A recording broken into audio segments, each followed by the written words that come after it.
राखी सावंत को जब समन नोटिस मिला from the police regarding the India's got latent controversy, वो काफी ज्यादा गुस्सा हो गई। यस गाइस, कल उनसे रिलेटेड ये वाला न्यूज आया कि पुलिस ने उनको भी ऑफिशियली समन कर लिया है एंड इस पर रिएक्ट करते हुए उन्होंने ये वीडियो पोस्ट किया। भेजने का मतलब नहीं है दोस्तों, क्या आप मेरे को वीडियो कॉल करें, मैं आपको सारे सवाल के जवाब देने के लिए तैयार हूं कि मैं एक आर्टिस्ट हूं, मुझे पैसे देके इंटरव्यू के लिए बुलाया गया था और मैंने इंटरव्यू किया है, दैट्स इट, है ना।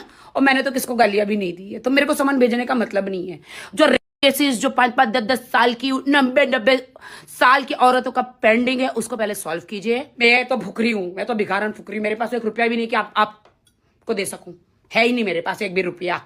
क्या करोगे मुझे बुला के, कोई फायदा नहीं। तो रणवीर अलाबादिया का जो सुप्रीम कोर्ट में केस चल रहा है वो हम सब क्रिएटर्स के लिए इतना इंपॉर्टेंट क्यों है? फ्लाइंग बीस्ट कल अपने चैनल में एक वीडियो अपलोड किया जहां पर वो इस टॉपिक के बारे में बात करते हुए ये कहे।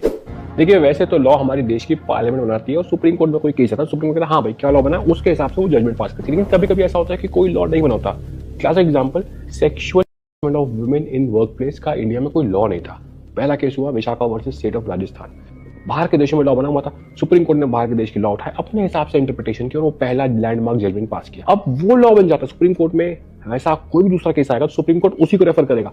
तो भाई इसीलिए हम बोलते हैं इंडिया में कोर्ट के प्रेसिडेंट्स होते हैं। 1960 में भी 1950 में भी कोई भी अगर सिमिलर कैटेगरी का केस है और सुप्रीम कोर्ट ने उसमें कोई जजमेंट दिया है तो आपका जब केस आएगा सारे लॉयर भी उसका रेफरेंस देंगे, जज को भी वो मानना पड़ेगा कि यार हाईएस्ट कोर्ट ने उस केस में ये पास किया था, तो वो लॉ बन जाता है। इसलिए ये केस बहुत इंपॉर्टेंट है क्योंकि एक फ्रीडम ऑफ स्पीच का केस है, ऑनलाइन क्रिएटर्स के बारे में बात हो रही है। तो आज के बाद अगर कोई वैसा केस जाता है तो इस केस का जजमेंट सबको इफेक्ट कर